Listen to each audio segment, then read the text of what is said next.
ha dedicado desde el pregrado a la filosofía antigua. Es especialista en neoplatonismo inicialmente y en Platón. Su último trabajo, que es un trabajo no fácil de hacer, ha sido fijar unas traducciones de los textos, unas traducciones de los diálogos del Timeo y del Tifrón, y ha fijado una nueva, digamos, versión de los textos griegos, del texto griego de Timeo. Como ustedes saben, no tenemos originales de la época, sino que tenemos copias de copias que se han transmitido en diferentes versiones a lo largo de los siglos, y que el trabajo de los filólogos y de los filósofos es tratar de volver a reconstruir eso que de pronto fue inicial.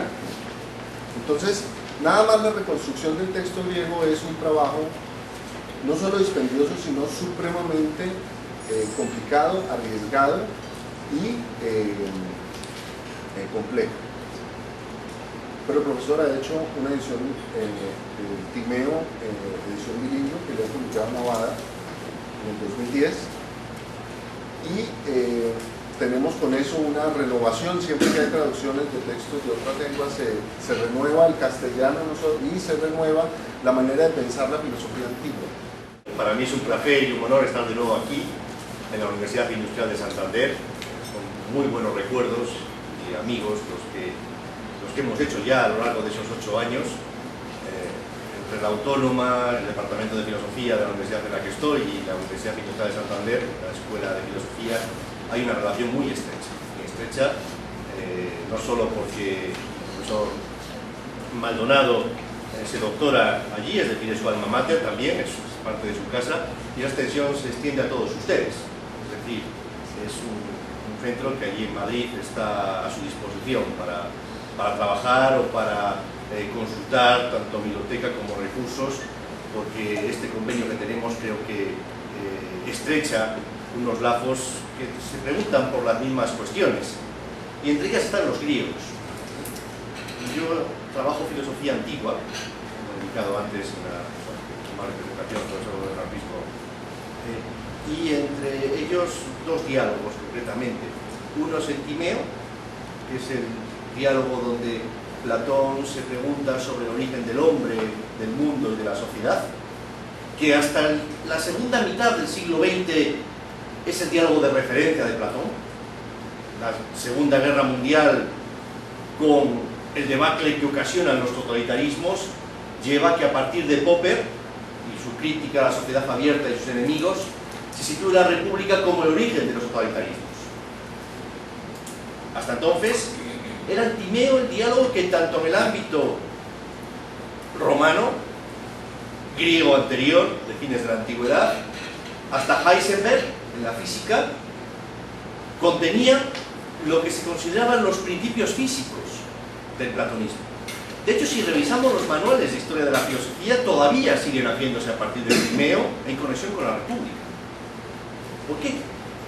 Porque en este diálogo Platón va a estudiar las condiciones de posibilidad de que la ciudad ideal que describe en la República pueda darse en la naturaleza. Es decir, que ya no es el estado ideal perfecto con la división de 3 clases, la de los gobernantes, filósofos, los guardianes encargados de guardar ese equilibrio, y la de los productores, sino que la naturaleza, el mundo sensible, ya que tiene unas condiciones de movimiento, va a necesitar, precisamente para que el hombre encuentre la felicidad, la vida buena en este mundo, conocer su naturaleza, el entorno en el que se encuentra. Timeo escribe este diálogo con Platón al final de su vida, y relata una discusión que había tenido lugar antes, 30 años antes, en la República. Son estos los juegos literarios de Platón. Como decíamos ayer, se remonta esa víspera literaria del Timeo a la escena de la República, el diálogo de la República. y debiera formar parte con otros diálogos, el Critias y el Hermócrates, de una trilogía donde va a describir el origen del hombre, del mundo y de la sociedad. En este sentido, lo que Platón va a plantear es establecer una confluencia entre dos tradiciones. Por un lado, los autores de mitos, los teólogos, Homero y Hesíodo, que como no tienen un modo científico lógico de describir el origen de los dioses y del universo, acuden a ese tipo de discurso que es el mito para explicar el origen del hombre, del mundo y de la sociedad. No, hay un discurso que hereda del mito. El mito tiene como característica principal, para dar cuenta de lo invisible, de utilizar un esquema trascendental, que en este caso es el de la genealogía. Lo encontramos en todos los mitos, en todos los discursos. La realidad del mundo griego es compleja. Incluye dioses, hombres, potencias maléficas y benéficas, almas de muertos y almas de niños que aún no han nacido. Y todos ellos están presentes, pero en el mundo invisible, no en el visible que percibimos con los sentidos. Para dar cuenta de esa realidad compleja, utilizan el mito para decir lo invisible.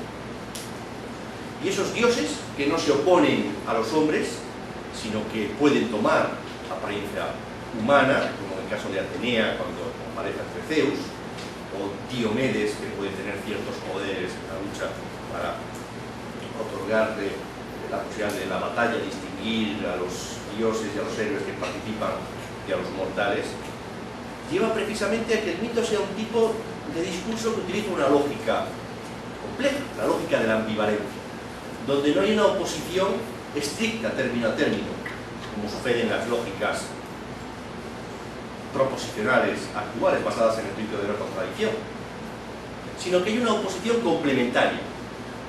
Cada opuesto incluye una parte del contrario, como entre los dioses y los hombres mortales de Grecia. Precisamente este tipo de discurso bivalente, que es el del mito, le va a permitir en una primera parte a Platón describir el origen del universo. Y este universo se divide en dos. Puede ser el macrocosmos. En griego se utilizaba el término topán, es decir, la totalidad. Hay un término como universo, es el todo, el origen del todo, que es el universo como tal, el macrocosmos. Y también el microcosmos, que es el hombre. Luego el hombre se concibe como un universo en miniatura. Y en el gozne, entre el macrocosmos, universo, y el microcosmos, hombre, nos encontramos la polis, la ciudad. Luego, la ciudad o la sociedad debe conformarse según ese paradigma que es el mundo, que es autárquico, que es armónico, precisamente para que el hombre microcosmos pueda llevar una vida buena.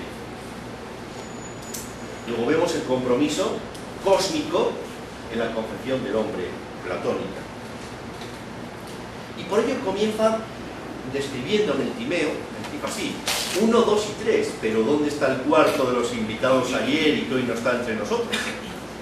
Comienza precisamente resumiendo la conversación de la víspera, que es la de la República.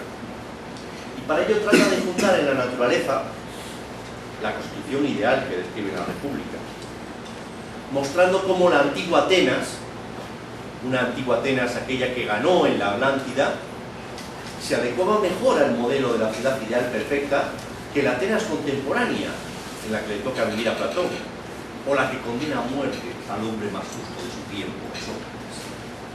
De ahí que sea preciso que la nueva ciudad, la nueva Atenas que él propone, regrese a un modelo anterior, a esa Atenas que ya no es la que vence en la guerra del Peloponeso, que por excesos de riquezas y de lujos ha tenido una expansión enorme, lo que ha llevado precisamente a una desintegración. Porque para Platón, la mayor enfermedad de las ciudades es la estasis, la guerra civil. Lo mismo que en el hombre hay una enfermedad que puede ser el desequilibrio entre el alma y el cuerpo, las ciudades, también tienen que buscar un equilibrio y una armonía, porque si no se desintegran en esas tasis, en ese desequilibrio que conduce a la guerra civil, donde una lucha interna de unos contra otros lleva a la desintegración y a la condena a muerte del hombre más justo de su tiempo. Por tanto, en esta tradición encontramos que Platón retoma el discurso de los hacedores de mitos, de Homero y Hesíodo. Pero, por otra, va a ser enormemente innovador. Y de aquí el interés que el Timeo ha surgido, sobre todo para los historiadores de la ciencia, científicos posteriores. Porque va a ser la primera vez en la historia que se utilicen las matemáticas como un lenguaje para explicar el modelo de comprensión del cosmos. Ahora bien, Platón es consciente de que los límites de explicación del cosmos que él propone se topan con la dificultad de los límites de la matemática de su época. Él no pretende agotar todo el lenguaje del universo de su explicación, porque es consciente de los límites que el descubrimiento por los pitagóricos de la raíz cuadrada de 2, es decir, de los números irracionales, lleva precisamente a que las matemáticas tengan, en el conocimiento de la época de Platón, un límite. Pero el proyecto está planteado. El universo es posible comprenderlo y describirlo en términos matemáticos. Porque nos vamos a ver cómo el alma del mundo y el alma del hombre, que es un microcosmos, un mundo en miniatura, está constituida matemáticamente. Y de ahí que utilice los poliedros regulares para explicar ese tipo de armonización. Poliedros que podemos también transcribir y poner en correspondencia con la armonía musical, con la armonía de calidad, como una especie de sinfonía en el universo a la que él trata de adentrarse. Precisamente lo que no pretende es tanto establecer una prueba posterior, el discurso que él realiza por el objeto, el mundo, lleva a que el diálogo también se estructure como un mundo. Y yo es algo que digo muchas veces a mis estudiantes. Cuando se redacta, bien sea un artículo, una exposición, un libro, es preciso que tenga la forma cósmica, o la forma también, podemos decir, humana. Después de haber dado cabeza a ese discurso hay que ponerle pies. Hay un equilibrio. Lo más importante de todo es comenzar por el principio natural de ese discurso. Pero ha de tener una armonía, que lo estructure, un equilibrio. De ahí que el discurso del Timeo sobre el mundo sea también una estructura cósmica, que tenga unas etapas. Y, como no puede verificar si es verdadero o falso, retoma el testigo de los teólogos y propone un límite, los límites de la matemática de su época. Bien. Pudiéramos ver precisamente la estructura del Timeo en esa víspera. Hay una conversación recapitulativa al inicio que remite a la conversación original como el modelo a la imagen. Sin embargo, mientras que en la conversación que tiene lugar en la República el acuerdo entre los interlocutores garantiza la verdad del propósito, en el Timeo lo que se propone, en resumen, que relata Sócrates, sea lo más fidedigno posible. Muestra la realidad precisamente de la conversación original como un signo sensible. Esta imagen de la víspera es constante. Es la imagen que encontramos también en el Timeo y en el Sofista, donde se utiliza constantemente el adverbio ayer. Lo que se dice, por ejemplo, en el Sofista, ahora, es una conversación que tuvo lugar en el Teeteto, en el diálogo que trata precisamente de los límites del conocimiento. En el caso del Timeo, lo que dice ahora Sócrates y Timeo es la prolongación de una conversación que se mantiene en la República. Bien, estamos hablando precisamente de la conversación de ayer que tiene lugar entre en el Timeo, refiriéndose a la República, un diálogo sobre la constitución ideal, sobre la justicia. En este caso, Timeo considera que, en resumen, se adapta a los 5 primeros libros de la República. La República se compone de 10, el 5 es donde trata precisamente la cuestión de los filósofos reyes, que está en el primero, y no se ocupa de una cuestión principal, precisamente aquella que trata en el libro quinto, de que no se acabarán los males en la ciudad hasta que los filósofos se hagan gobernantes, o bien, en el caso de que esto no pueda llegar a cabo, los llamados reyes y gobernantes aprendan filosofía. Por tanto, en el relato, curiosamente, del Timeo, está ausente la presencia de los filósofos reyes. Es consciente ya, después de los viajes y fracasos de Sicilia, de Siracusa, de que el filósofo no puede dedicarse directamente al gobierno, de que los gobernantes pueden. Quizás podemos poner en conexión esta omisión con la ausencia del cuarto invitado de Sócrates. Falta uno, 2 y 3, pero ¿dónde está el cuarto de los invitados ayer y que hoy no está entre nosotros? Falta el filósofo gobernante, o falta el dialéctico. Quizás falta el dialéctico, el extranjero que viene de Lea, como aparece en el Sofista. Luego nos vamos a encontrar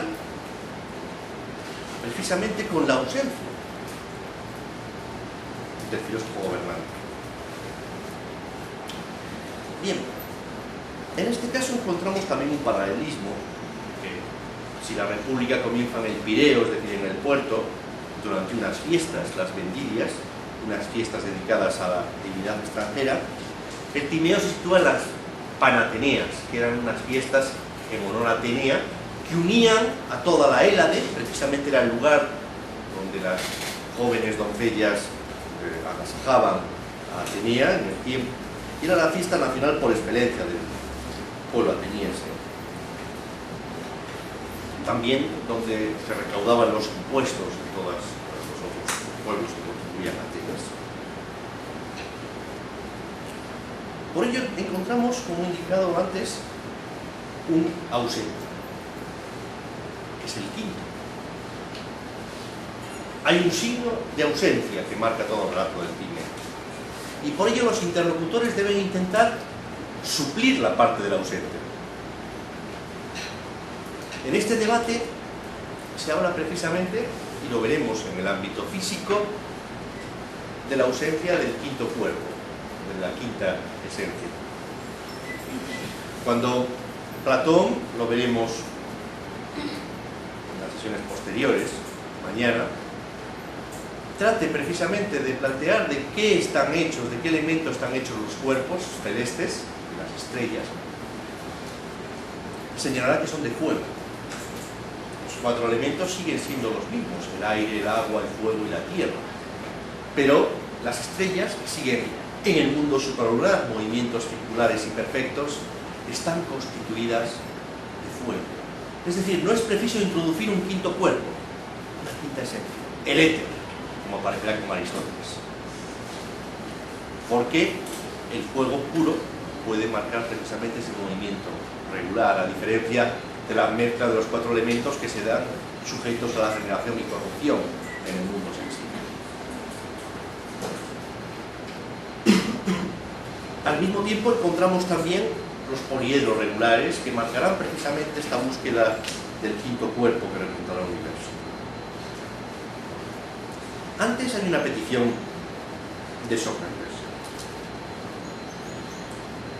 Si el proyecto es realizar en este mundo una constitución que ya no puede ser la ideal, puesto que ha de adaptarse a los cambios, a la generación y corrupción y a los movimientos inconstantes de lo sensible, es preciso que esta ciudad se inscriba en el tiempo y en el espacio. No que se dé solo en palabras, en luego y como aparece en la República, lo que plantea el problema de la participación de las cosas sensibles con las cosas inteligibles. El Timeo va a plantearlo en términos de imitación. Este mundo sensible está hecho a imitación, en su modelo inteligible, es que este mundo no es más que una cosa. La imagen es lo que captamos con nuestros sentidos. Pero como hay una heterogeneidad entre la forma y su manifestación sensible, va a preguntarse Sócrates sobre las condiciones de posibilidad de la mejor constitución. Y para ello hay dos aspectos. El relato de Critias, que va a marcar un juego de comparativo entre la ciudad de la Atenas antigua, que no es en la que vivió ni Sócrates ni Platón, sino aquella ciudad que vence a la Atlántida, aquí es donde introduce el mito de la Atlántida, y una ciudad egipcia en Saís, en el norte de Egipto. Las leyes de Saís, de esa ciudad egipcia, fueron hechas tomando como modelo la constitución ateniense de entonces. Como Egipto y Grecia están separados por el mar, podemos pensar que la Atenas antigua es el modelo que se refleja en el espejo de Saís, de esta ciudad de Egipto. Es decir, que el agua separa, pero refleja. De ahí aparece el sacerdote de Saís, el sacerdote de Egipto, y señala lo siguiente: griegos, griegos, no sois más que niños en comparación con los egipcios, porque vuestros conocimientos se han pronunciado hace mucho tiempo de manera oral, pero los nuestros han quedado registrados por escrito. Es decir, que la escritura de Saís, de los egipcios, perdura, porque no ha sufrido una gran devastación. Y ya los griegos de la época del abuelo de Critias, que es el que le cuenta la historia que aparece en el Timeo, no es más que un niño. El padre se transforma en niño, porque la Atenas antigua ha sufrido una profunda devastación. Luego los egipcios serán los mayores respecto a los griegos. El nombre incluso de Saís, de la diosa de Saís, es Neit, que si lo viéramos es la inversión del término ateniano. Como los egipcios tienen a la misma diosa, en este caso, la diosa común. Y ahí es donde Solón es recibido, y la ciudad constituye en Egipto una réplica de la antigua Atenas, de la que habla el sacerdote de Egipto. El tiempo lineal de Egipto, puede decir sois niños, se contrapone al ciclo, tiempo cíclico en Grecia. Hay una serie de imitaciones. Esta antigua Atenas, que es el modelo de Saís, carece de ágora y de edificios emblemáticos, no tiene puertos, ni una flota mercante o guerrera. Se opone, por tanto, a la Atenas en la que vivía Platón. Ahora. Y se asemeja más bien a una imagen, en cierto modo idealizada de Esparta. La clase militar desempeña una función central y hay un cuerpo de leyes antiguas donde la circulación del dinero queda reducida a lo mínimo imprescindible.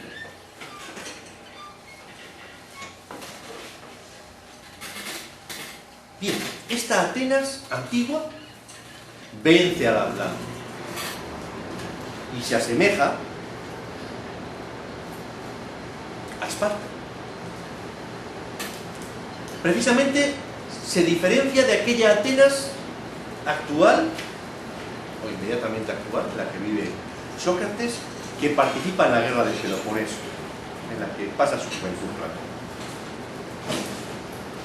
Bajo Pericles, Atenas conoce una expansión militar y económica basada precisamente en el comercio marítimo, en la talasocracia en el Mediterráneo, que corrompe la vida moral de los atenienses, ya que fomenta tendencias ligadas al materialismo y a la envidia, según el Borges, por ejemplo. Esta decadencia política desemboca, según Platón, en las guerras del Peloponeso. El mensaje es claro, al que se dirige Platón, tanto en el Timeo como en el Critias, que dice lo siguiente: es preciso regresar a la constitución y a las costumbres de sus antepasados, y es preciso tomar precauciones ante toda forma de democracia excesiva y de imperialismo que conduce a guerras como la del Peloponeso. Luego Platón pone en boca de Solón, representante de la constitución de sus antepasados, una narración que habría traído de Egipto, de su abuelo, que habla con el sacerdote de Saís. Y Egipto para los griegos era la cuna de toda civilización. Bien, en este caso,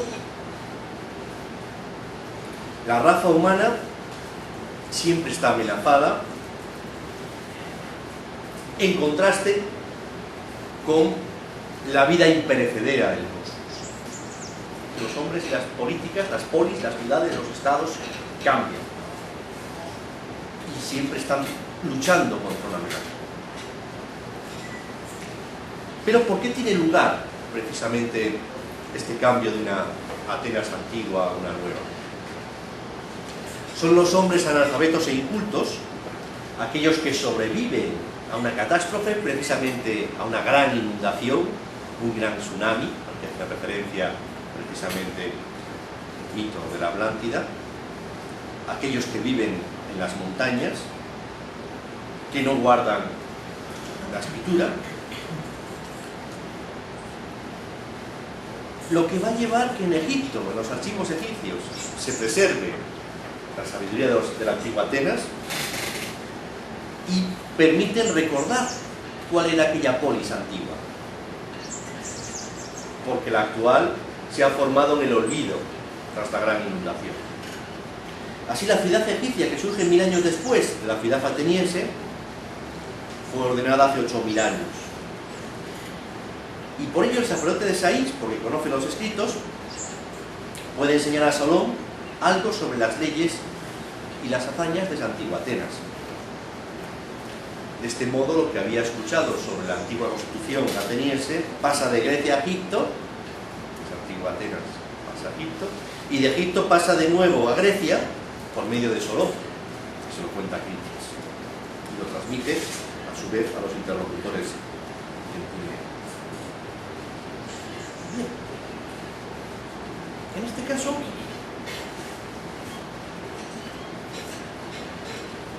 el joven Critias, que contrapone a los poetas y a los filósofos, pronuncia un himno atenea que, aunque sea un viejo relato que celebra la Atenas de hace 9000 años, no es un mito, dice, inventado, sino un discurso verdadero.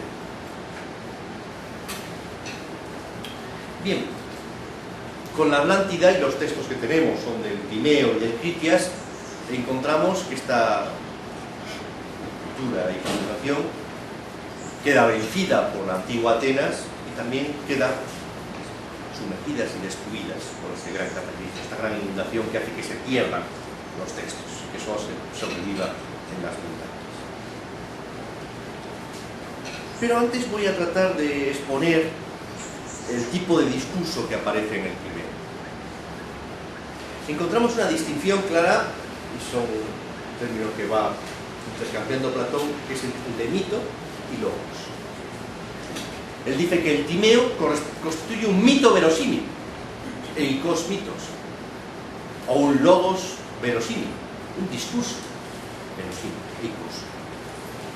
Es un mito verosímil sobre el origen del hombre, del mundo y de la sociedad. Y para construir este mito, Platón va a confeccionar un esquema, un modelo, que va a basarse en la imagen del demiurgo, del artesano. Lo mismo que el artesano utiliza un material, la madera, por ejemplo, el carpintero, para construir esta mesa y guarda visos a una finalidad, estar bien construida para que sea una mesa y no una silla, que sea una mesa que cumpla su función, mirando un modelo. Este universo, tanto el macrocosmos como el microcosmos, también ha sido confeccionado por un demiurgo artesano. Y demiurgo en griego quiere decir dos cosas. Por un lado, hace referencia al artesano. Era un término que ya no se utilizaba con cierta frecuencia en la oralidad griega de la época de Sócrates y de Platón. Era un tema arcaico, antiguo, un trabajo manual, correspondiente, si queremos ponerlo en relación con la tercera clase de la ciudad ideal platónica que describe la República, la de los artesanos, los banausoi, los que trabajan con sus manos, los comerciantes también. Pero demiurgos también significa magistrado. Y es aquel que, como Solón,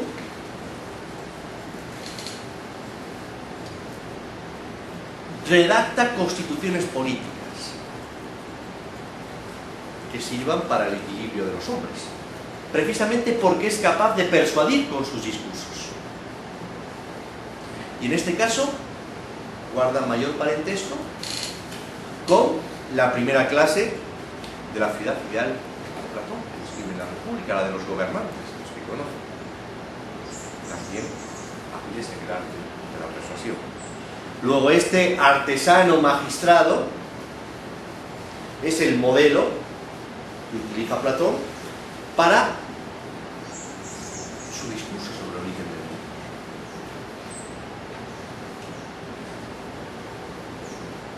Hay una visión ontológica que relaciona el demiurgo con el modelo, que son las formas inteligibles o las ideas, los objetos sensibles, que es la imagen, y el material espacial, que es el reflector.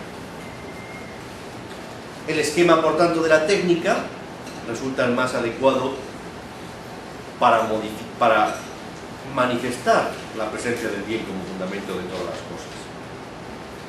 Este demiurgo va a ser el intermediario entre las formas inteligibles y las sensibles. En tanto, magistrado artesano constituye el nexo entre lo sensible y lo inteligible. Y su función va a consistir precisamente en la producción y en la organización de lo sensible, contemplando los modelos inteligibles. Hay una frase esencial que garantiza la armonía platónica. El demiurgo es bueno, sin envidia. Y como el demiurgo es bueno y sin envidia, quiere que todo aquello que produzca sea lo más semejante posible a él y a su modelo.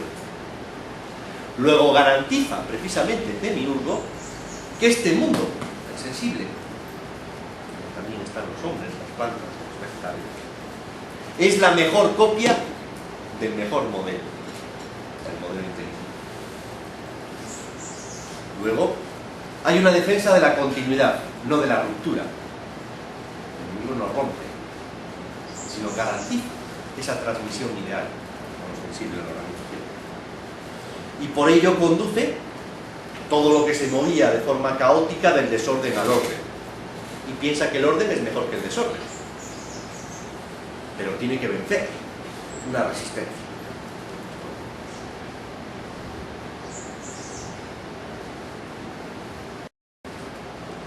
Bien, encontramos por tanto un mito innovador, histórico, que son los mitos de Platón. Ustedes conocen otros mitos, como el Cabo Dorado, Fedro, el mito de Er, el mito del nacimiento de Eros,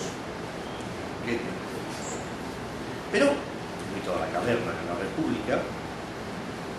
En el caso del demiurgo encontramos una adaptación física. Este demiurgo también va a ser el padre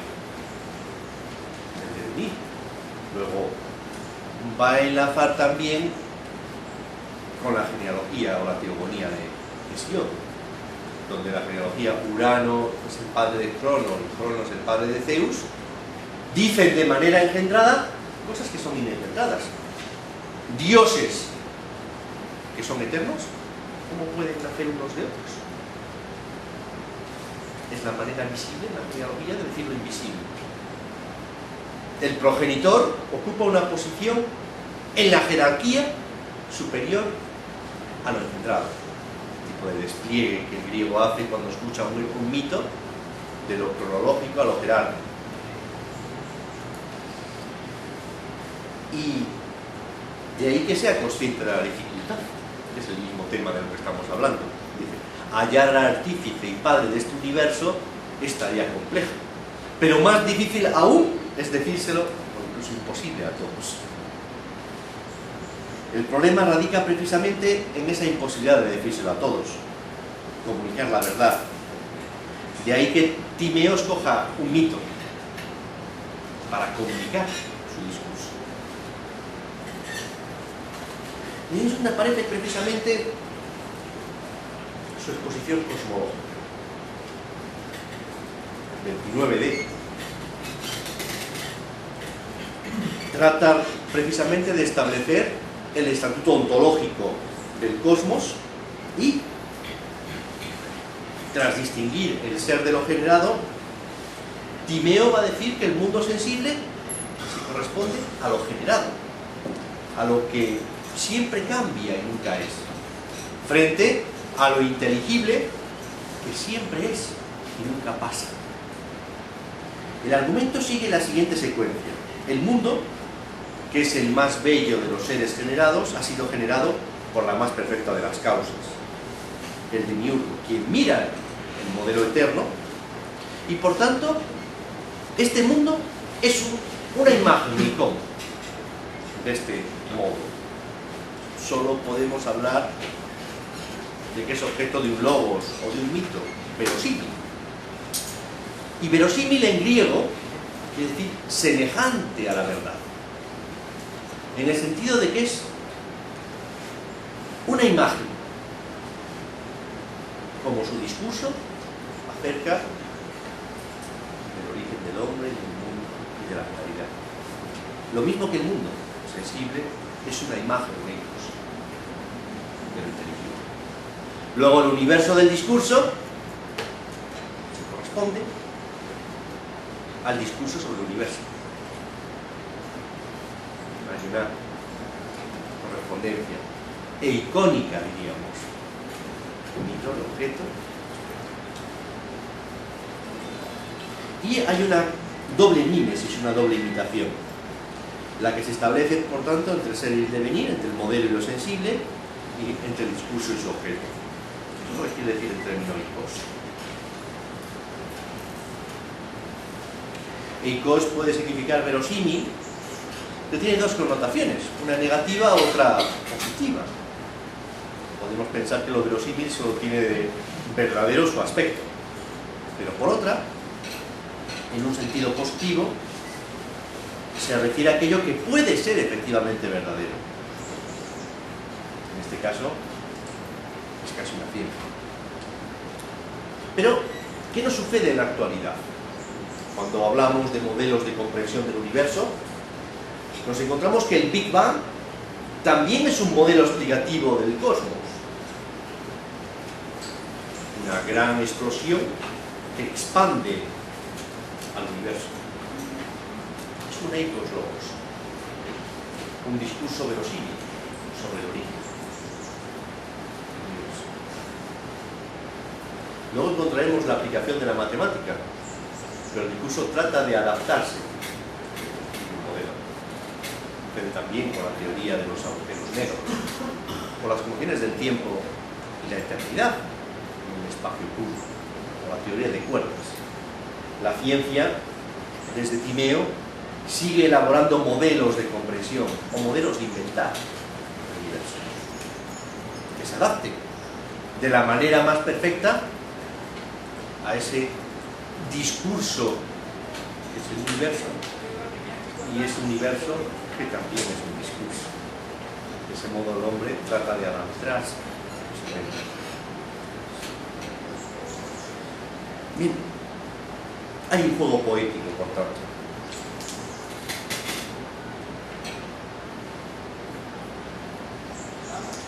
Timeo afirma que su actividad pretende una recreación del pensamiento reflexivo.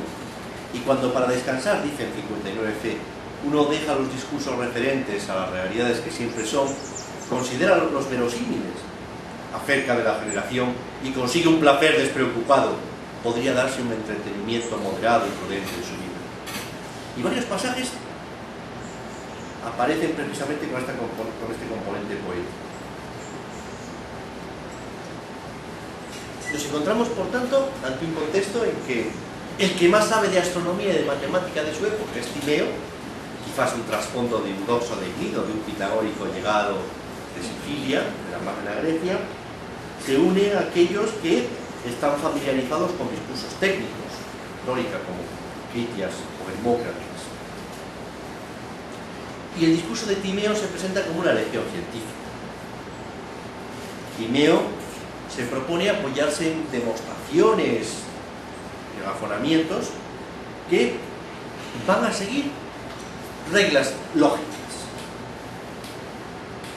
Si Platón se interesa tanto por los mitos, porque trata de romper con el monopolio de los poetas de su tiempo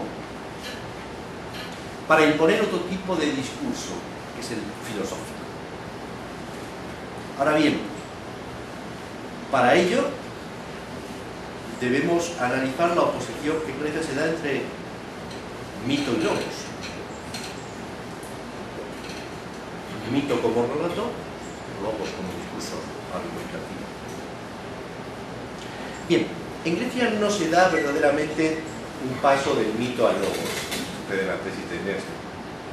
Es decir, el mito considerado como algo prelógico, precientífico y prerracional, al logos como algo científico, lógico y racional, sino que más bien se da el paso de un tipo de logos, que es el mito, a otro tipo de logos, que es el discurso que van a introducir desde Tales y Parménides, vamos a ser herederos de la actualidad, sin abandonar. De hecho, el vocabulario de la palabra y de la razón en Grecia era muy polifónico. Por ejemplo, Heródoto llama a Esopo un logopoios, es decir, un hacedor de logos. Cuando logos nosotros tratamos de no aplicarlo a las fábulas y a las ficciones. Luego encontramos precisamente que un hacedor de logos puede ser un autor de fábulas, porque las fábulas también es un tipo de logos. Luego el mito es un tipo de logos. La dificultad radica en establecer la distinción en qué tipo de logos es el del mito y qué tipo de logos es el del que emplean los filósofos, sin abandonar todo lo anterior. Y ello tiene que ver con el tipo de relato de lógica.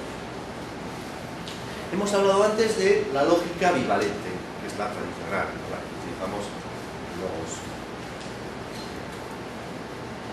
que la inaugura Parménides en el poema. Establece en el fragmento tercero la distinción entre el ser y el no ser. El ser es y el no ser no es. Esto implica el principio de no contradicción. Algo, cada término es idéntico a sí mismo, de identidad. Principio de no contradicción. No podemos afirmar y negar lo mismo de lo mismo sin caer en contradicción. Yo no puedo decir esta pantalla es blanca y negra al mismo tiempo sin que caiga en contradicción. En tercer lugar, el tercio excluso. Algo es verdadero o falso. Falso. Al mismo tiempo no puede haber una tercera vía verdadera o falsa. Bien, Con ello se inaugura la lógica binaria, por la que funcionan, por ejemplo, los semáforos en nuestra ciudad, o funcionan los ordenadores que tenemos con nosotros. Es una lógica de ceros y unos. Es un proceso de simplificación. Bueno, lógica binaria. Tablas de verdad. Ustedes estudian en lógica.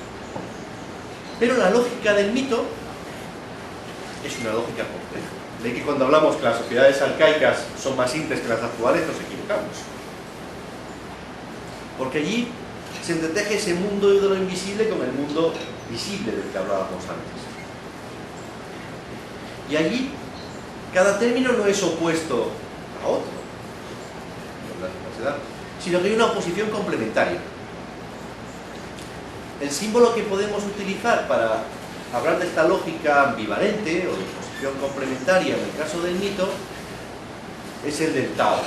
Ustedes conocen el Tao, es una esfera de conferencia con una marca en dos puntos, una oscura y otra clara, un negro y blanco, donde hay un punto de conexión entre las dos. Hay siempre la luz que encierra la oscuridad y la oscuridad que encierra la luz. Cada opuesto guarda siempre una huella en que se encuentra en la oposición. De ahí no hay una oposición estricta, sino complementaria. Por ello, encontramos que entre dioses y hombres, entre lo visible y lo invisible, hay una coimplicación. No una oposición estricta, sino una complementariedad. Y el discurso que da cuenta de esa oposición complementaria, ambivalente, no binaria, como en el caso de las tablas de verdad, es el mito. ¿Qué hace el mito? Dice de modo visible que los que son invisibles, como el origen del mundo, el universo, la sociedad. Y para decirlo, utiliza esquemas. Para ello voy a utilizar el término trascendental de Kant. Es decir, las condiciones de posibilidad que regulan esa experiencia.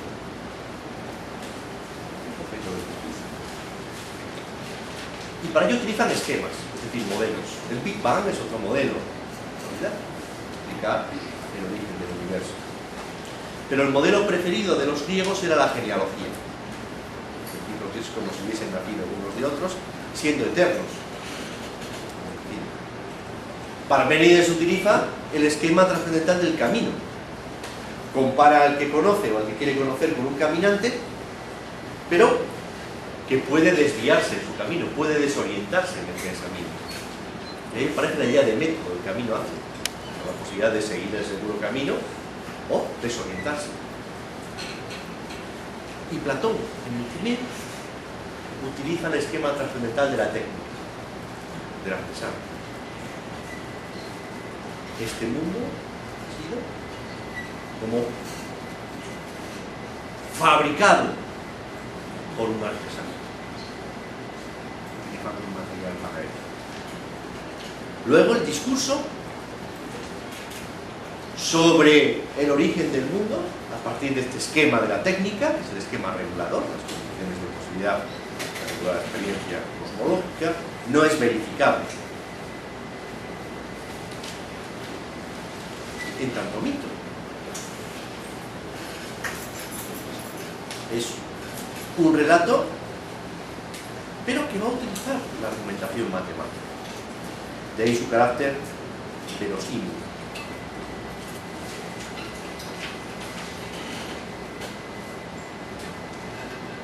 Por eso, decir que el Timeo es un mito quiere decir, por un lado, que la descripción del origen del mundo que hace Platón en el Timeo es un relato de los poetas, y no una exposición argumentada que sigue las normas del método hipotético deductivo. Y por otro, en la medida en la que Platón se refiere al origen del universo, su discurso no puede pretender ser verdadero, sin que pueda también ser falso, considerarse falso, ya que ningún testimonio nos permite decidir sobre ella. Y en virtud de estos dos criterios, uno interno es un relato y otro externo, no es ni verdadero ni falso, el Timeo puede ser considerado un mito. Hereda el quehacer de los poetas, de los forjadores de mitos, como dice la República. Pero por otro, hay un modelo cosmológico que introduce. Bien, hay una distinción entre formas inteligibles y cosas sensibles. Cuando hablamos de formas inteligibles me refiero a ideas. Pero ¿por qué prefiero introducir el término formas inteligibles? Porque está haciendo referencia a eide, para un griego eider a la forma. Hay una forma de una puerta, de una mesa, de ese árbol, es lo que la caracteriza, esta forma. Pero esas formas son inteligibles, no las percibimos con los sentidos. Él habla de eide, que es forma.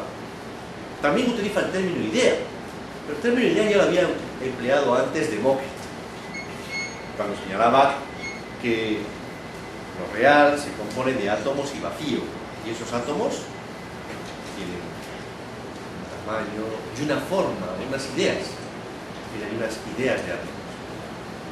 También quiere hacer referencia, el término viene del mismo verbo griego que viene orao, tiene que ver con la visión, con la vista, la forma que podemos ver, aunque tanto en el caso de las ideas de los átomos de Demócrito como en el caso de las ideas o formas inteligibles en Platón son invisibles. Son formas inteligibles, en el caso de Platón, y constitutivas de la materialidad de lo real, diferenciadas por el vacío en el caso de Demócrito. Si siempre que pienso contra algo y contra alguien, como dice Platón en el Sofista, siempre que pienso contra algo, contra alguien, contra quien está pensando Platón constantemente es contra Demócrito, uno de los grandes antagonistas, o uno de ellos incluso. Veremos cuando nos adentremos en el caso del modelo cosmológico cómo se revela el atomismo y a la existencia de vacío, precisamente por la transgresión que supone, la transgresión de la fisis, de la naturaleza, que supone la existencia de las ideas, las formas inteligibles. La verdadera realidad. Aquí es donde encontramos la primera metafísica, la transgresión de la naturaleza, de la física. En el caso hasta Demócrito encontrábamos que la naturaleza, los principios de la naturaleza de las cosas sensibles son internos al mundo, son intrafísicos, bien sean los átomos, el vacío, el luz, de Anaxágoras, o el fuego y la tierra, el agua y la tierra, perdón, Parménides, con fuego, aire, agua y tierra. Bien, hecha esta precisión, encontramos que Platón postula que la realidad comprende dos ámbitos separados: el mundo de las formas inteligibles, las ideas que son puras, eternas e inmutables, y el mundo de las cosas perceptibles por los sentidos, que son temporales, sujetas a la generación y la corrupción, que no cesan de cambiar y de pasar, complejas. Esta división de la realidad corresponde a la distinción entre el ser y el devenir. Luego el ser se sitúa en el ámbito de las formas inteligibles. Esta es la verdadera transgresión de la física, no de lo que cambia. Pasa entre lo que permanece siempre idéntico frente a las cosas sensibles que no cesan de devenir. Si queremos aplicarlo, aunque con ciertos matices, en nuestra lengua tenemos dos expresiones que hacen referencia a ello: el ser y el estar. El ser sería el ámbito de lo que siempre es, de lo real, aquello que no deviene y que no cambia, mientras que las cosas que están Ello implica no estar siempre en el presente, sino hoy estamos aquí, mañana ya. Ayer estaba en Madrid, hoy estoy en Bucaramanga. Ayer nevaba en Madrid, hoy hace un tiempo espléndido. No como todos los días en Bucaramanga, porque aunque sea un clima ideal, hay un cambio, hay un pasar, hay un ciclo que la propia también naturaleza va marcando. Y ello tiene que ver con el estar, con el devenir, con la física, con la naturaleza. Bueno, cuando hablamos de naturaleza, nunca mejor dicho que en un campus tan cuidado como el que tienen ustedes, tan fértil y rico, respecto a campus más mediterráneos como los nuestros, o más continentales en el caso de... Siempre que hablen de física o de naturaleza, los griegos piensen en su naturaleza, la tienen ahí, ustedes, porque naturaleza es una traducción de physis, y el Timeo es un diálogo físico, según la physis. Naturaleza viene de nasco, es decir, significa nacimiento. Physis viene del mismo, de un verbo semejante en griego que es phio, phiei, y quiere decir nacer, empujar, crecer, como las plantas, fito. Es todo lo que nace, se genera y se constituye en lo real, pero cambiando. Es una fuerza interna, como esas cosas sensibles que están en la physis, cambiando, naciendo, generándose, manteniéndose en lo real, como las plantas. Bien, pero Platón otorga el predicado de real al ser, no a la physis.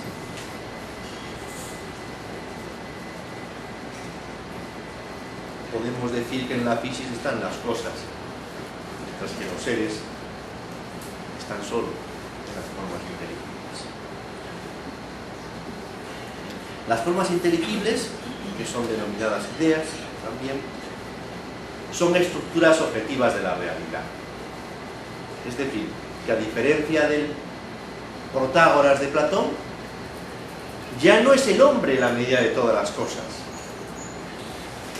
Anthropos, Panton, Crema, también. Ya no es el hombre la medida de todas las cosas. Sino que hay unas estructuras objetivas de la realidad, que son las formas inteligibles o las ideas, que yo no las mido, sino que son ellas las que me miden a mí, no, ya las cosas. Es más, ellas existirían incluso si yo no las pensara, que son la verdadera realidad. No es el pensamiento la condición de posibilidad de que existan esas ideas, como sucede a partir de la modernidad, con Descartes, pienso, luego existo, sino que las ideas existen independientemente de esta resolución, independientemente incluso de la física, porque son transfísicas. Luego son estructuras objetivas de la realidad, que no me miden, que no las mido, sino que ellas me miden. Y el problema ya está planteado desde Heráclito,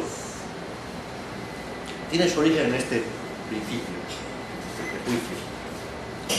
No hay realidad verdadera en el cambio permanente de lo que todo está en el tiempo. Para Heráclito, todo fluye y nada permanece. No podrás bañarte nunca 2 veces en el mismo río. Panta, jorei, cayuden mene. Todo pasa. Jorei, vimos lo que va a ser la jora luego.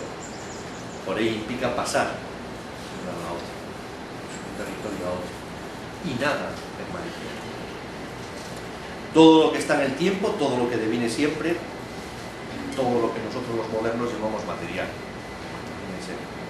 Para Platón, el tiempo está relacionado con el cambio y no afecta a las realidades eternas.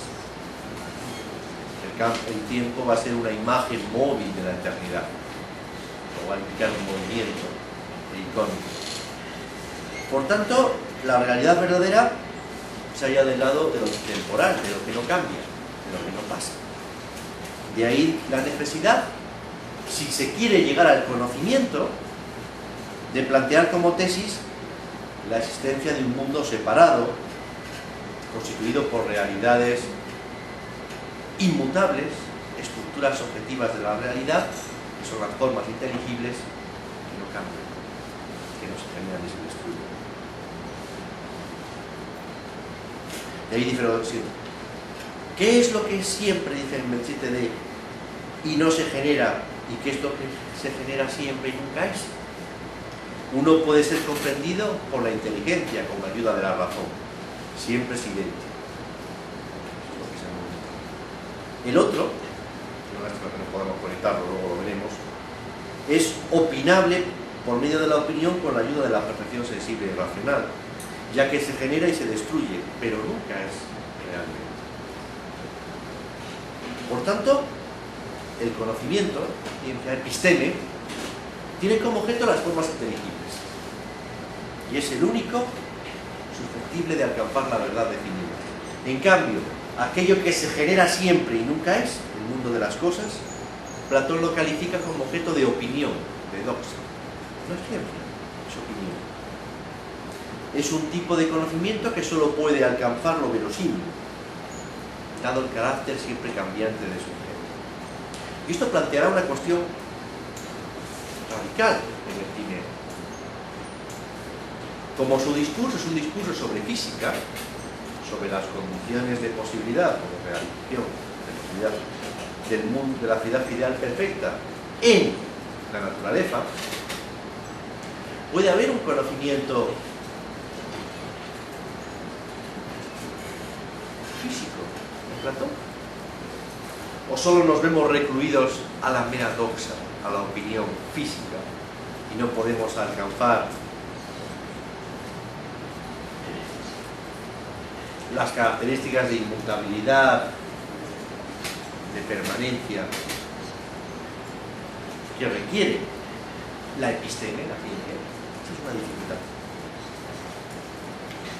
Esta distinción entre lo que siempre es y no se genera, lo que se genera siempre y nunca es, plantea una alternativa entre dos modelos posibles.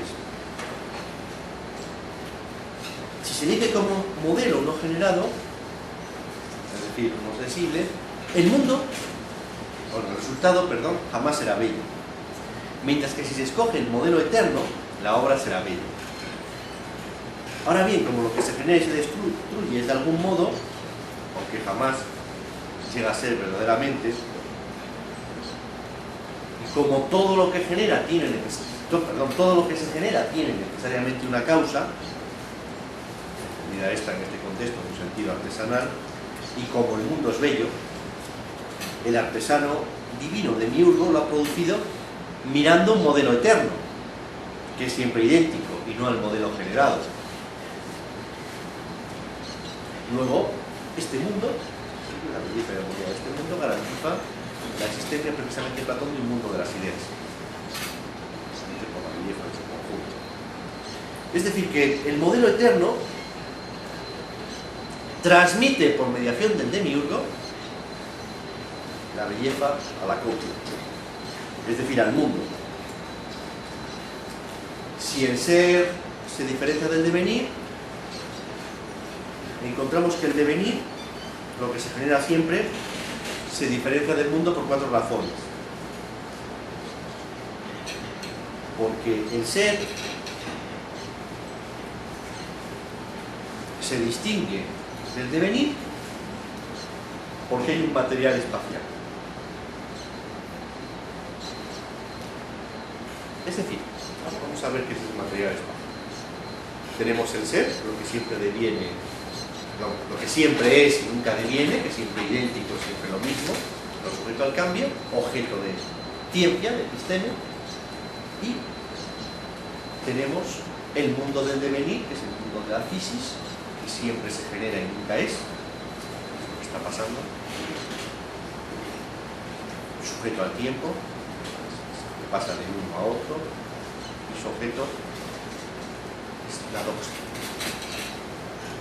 Para que se dé esta distinción, si el ser es de las formas inteligibles y el devenir de lo que siempre genera, es preciso que se dé un tercer género, un tercer elemento, que explique esta diferenciación entre lo sensible y lo inteligible, precisamente para que se establezca el orden. Este tercer género, este material espacial, será equivalente a aquello que utiliza el artesano para construir esta mesa. Esta mesa no podría darse si solo tuviésemos un artesano y un modelo de mesa. ¿Qué sería necesario también? El material. Y ese material es lo que él va a denominar la joda, que va a ser el espacio. Por lo tanto, el devenir es visible y tangible, ya que tiene cuerpo, mientras que el mundo no solo es corpóreo, sino que es subviviente. Esta es una distinción relevante, que nos diferencia también de los griegos, pero que nos puede aproximar a ellos en los nuevos discursos de ética ecológica y de ontología también, que está aplicando ahora, que es la siguiente: es concebir al universo como un ser vivo, que tiene cuerpo y tiene alma. Lo mismo que el hombre tiene también alma y cuerpo, y esa alma vamos a ver que está estructurada matemáticamente. La polis, dijimos que está situada en el doce, entre el mundo, el universo y el hombre, también tiene su alma y su cuerpo. El alma sería la constitución que la regula, las leyes, que han de estar armonizadas precisamente para que se evite caer en la peor de todas las enfermedades, que es la estasis, la corrupción.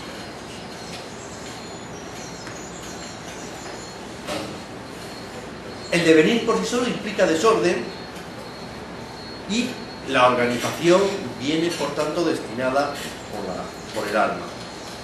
Para llegar a ser objeto de conocimiento y objeto de discurso, el mundo sensible debe presentar en su propio devenir algo que no cambia, es decir, que posea